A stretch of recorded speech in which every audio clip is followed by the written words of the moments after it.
नमस्कार प्रिय मित्रों, आप सभी का स्वागत हमारे YouTube चैनल सितारे आपके नाम में।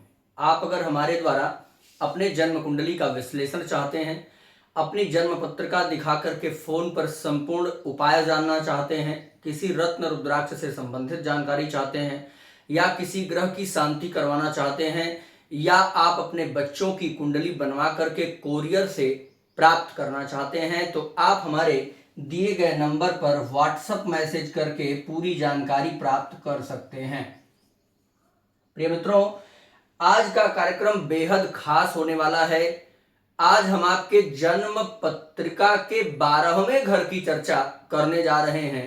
यह भाव कितना इंपॉर्टेंट हो सकता है आपके लिए, जन्म कुंडली का 12th हाउस, जिसे हम क्या कहते हैं, खर्च का घर कहते हैं, व्यय भाव कहते हैं। यानी आप जन्म पत्रिका में जो कुछ भी इकट्ठा करते हैं, धन इकट्ठा करते हैं, अपना बल पौरुष इकट्ठा करते हैं, पराक्रम इकट्ठा करते हैं, अपनी सुख सुविधा की सामान इकट्ठा करते हैं, अपना दिमाग बुद्धि इकट्ठा करते हैं, अपना शत्रु इकट्ठा करते हैं, अपना रोग इकट्ठा करते हैं, अपना कर्ज इकट्ठा करते हैं, पत्नी को अपने साथ रखते हैं, अपना व्यापार बिजनेस इकट्ठा करते हैं, साथ में कुछ रिसर्च या रहस्य की चीजें इकट्ठा करते हैं, अपना भाग्य इकट्ठा करते हैं, अपना कर्म इकट्ठा करते हैं, अपना लाभ इकट्ठा करते हैं।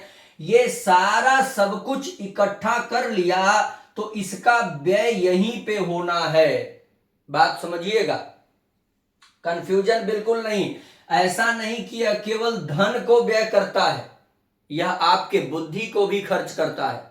कितना सही जगह आप दिमाग खर्च करेंगे, या उस खर्च करने वाले स्थान पर आपको कुछ लाभ मिलेगा या बुद्धि लगाना बेकार चला जाएगा।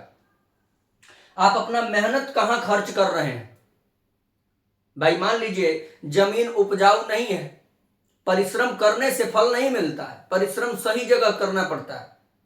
आप किसी जमीन में बेवजह फावड़ा चला रहे हैं, महीनों से चला रहे हैं, सामने वाला एक दिन चला करके अच्छी फसल काट लिया, आप महीनों से फावड़ा चलाए, फिर भी कोई फायदा आपको नहीं मिल पाया, क्योंकि आपकी जमीन उपजाऊ नहीं थी।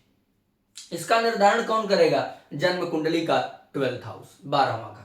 प्रिय मित्रों, आपने सुख सुविधा की सामान तो इकट्ठा कर लिया, लेकिन उस पर कितना व्यय होगा, वो कितना खर्च होगा। गाड़ी आपने खरीद लिया पर गाड़ी कभी चल ही नहीं रही है, केवल खरीद करके रखे हैं।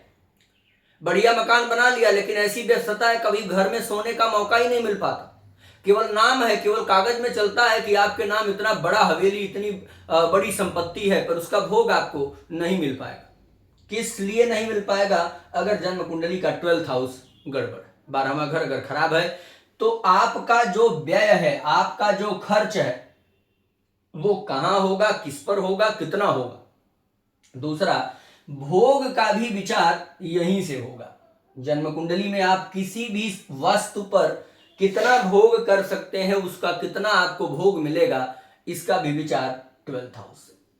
बड़े बड़े बिजनेसमैन, बड़े बड़े धनवान, बड़े बड़े संपत्तिवान, टाटा, अंबानी, बिरला, अडानी इत्यादि जो बड़े नाम हैं, इनके जन्म कुंडली का जो 12वां घर है, इनके जन्म कुंडली का जो 12th हाउस है, वो कहीं ना कहीं बेहद इंपॉर्टेंट है, बेहद मजबूत है। आप देखिएगा, ये बिजनेस के लिए सबसे पावरफुल हाउस है। प्रिय मित्रों, अब आइए चर्चा करते हैं। इसी भाव से व्यय देखते हैं, इसी भाव से भोग देखते हैं, इसी भाव से निवेश देखते हैं, इसी भाव से मोक्ष भी देखते हैं। अर्थात आपने किसी वस्तु पर व्यय किया तो आप क्या करेंगे? उसका भोग करेंगे। जब आप उसका भोग किए, आपको वो चीज पसंद आई, आपका दिमाग आगे बढ़ा, तो पता चला कि उसी चीज पर आपने लंबा निवेश कर दिया। निवेश कर दिया, निवेश का मतलब क्या होता है? इन्वेस्टमेंट। आपने कोई बिजनेस खोल दिया, अब उस बिजनेस में आप व्यस्त रहे, आपने खर्च भी कर लिया, भोग भी कर लिया, निवेश भी कर लिया। अब मोक्ष क्या होता है? तो प्रिय मित्रों, जब संसार की सारी इच्छाएं आपकी पूर्ण हो जाएं, अब कोई विशेष इच्छा न रह जाए तो इन तीनों के बाद अब नंबर आ जाएगा मोक्ष का, अर्थात ये 12th हाउस आपके मोक्ष की यात्रा भी कराने वाला है। कैसे समझेंगे? पहले देखिए, जन्म कुंडली का जो ये भाव होता है 11वां भाव, इसे हम लाभ भाव कहते हैं। ये कुंडली का लाभ भाव है। अब आपने जो भी लाभ लिया, आप किसी भी भाव को पकड़िए, उस भाव से जो दूसरा भाव होता है वह उसका क्या होता है? धन होता है, उसकी पूंजी होती है। तो लाभ का धन, जो आपको लाभ मिला वो कितना मिलेगा, उसका बैंक बैलेंस कितना होगा, कितना लाभ मिल सकता है, उसकी पूंजी कितनी होगी, ये 12th हाउस बताएगा, क्योंकि ये एकादश का दूसरा घर है, 11वें से ये दूसरा है, अर्थात ये लाभ का धन भाव है। अब यहां धन भाव पे चले आइए तो 1 2 3 4 5 6 7 8 9 10 11, धन भाव का ये लाभ भाव है। देखिए, लाभ का धन है, धन का लाभ है, बात समझ लीजिएगा। यहां पे 11 भाव को लाभ भाव कहते हैं, तो ये लाभ वाले का धन है, और यहां जो धन भाव है उसका ये लाभ है, क्योंकि इससे ये 11वें पड़ रहा है, तो यहां का क्या है? ये लाभ। अब जीवन में आपके कितनी पूंजी होगी, आपको धन से कितना लाभ मिलेगा, आप किसी भी विषय वस्तु पर इन्वेस्ट कर दिए, किसी भी सामान पर आपने पैसा खर्च कर दिया, तो उस धन जहां लगाए हैं वो धन, उससे कितना लाभ मिलेगा, और आपने उससे जो लाभ ले लिया वह लाभ कितना स्थिर रहने वाला है, ये कुंडली का द्वादश भाव तय करेगा। प्रिय मित्रों, भाग्य भाव से कौन सा स्थान पड़ रहा है? भाग्य से 1 2 3 4, चौथा घर है। आपको अपने भाग्य से, चौथा घर किस चीज का होता है? आपके सुख का होता है, सुकून का होता है, चैन का होता है। आप अपने भाग्य से कितना संतुष्ट रहेंगे? बहुत से ऐसे लोग हैं जो बहुत बड़े पद पर हो गए, बहुत बड़ी उपलब्धि भी प्राप्त कर लिया, था कुछ नहीं बहुत कुछ मिल गया, परंतु उनको कभी सेटिस्फैक्शन नहीं मिलता है, संतुष्टि नहीं मिलती है। उनके मन में एक सवाल, एक झिझक रहती है कि मेरा भाग्य मुझे पीछे रखता है, मेरा भाग्य साथ नहीं देता। और बहुत से ऐसे लोग हैं कम सुख सुविधा में भी बड़े रैन चैन से जीवन बिताया करते हैं। वो कहते हैं भैया हमारा भाग्य तो बहुत अच्छा है, भगवान ने हमें बहुत दिया है। ऐसे लोग भी मिलते हैं। तो आप अपने भाग्य से किस हद तक सुख पाएंगे, किस हद तक संतुष्ट रहेंगे, यह भी तय करता है जन्म कुंडली का 12वां घर।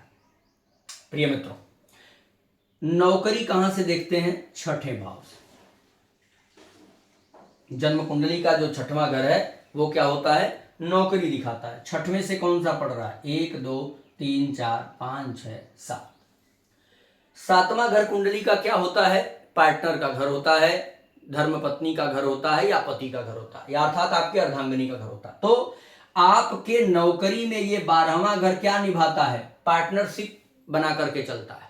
आप कोई भी नौकरी कर रहे हो, अगर 12वां घर बेहतर है तो एक सफल व्यक्ति के पीछे जितना उसके पार्टनर का हाथ होता है, जितना उसके पति या पत्नी का हाथ होता है, उसको सहयोग देता है तो वो और आगे जाता है। उसी प्रकार से नौकरी के लिए भी ये 12वां घर एक पार्टनर की भूमिका निभाता है, एक अर्धांगिनी की भूमिका निभाने वाला होता है। आपको सफलता की सीढ़ी पर ले जाने में 12वें घर का बहुत बड़ा रोल है। अगर ये भाव अच्छा है तो ही आप नौकरी में सुकून पाएंगे, तो ही आप नौकरी में प्रमोशन पाएंगे, तो ही आप नौकरी में उन्नति पाएंगे।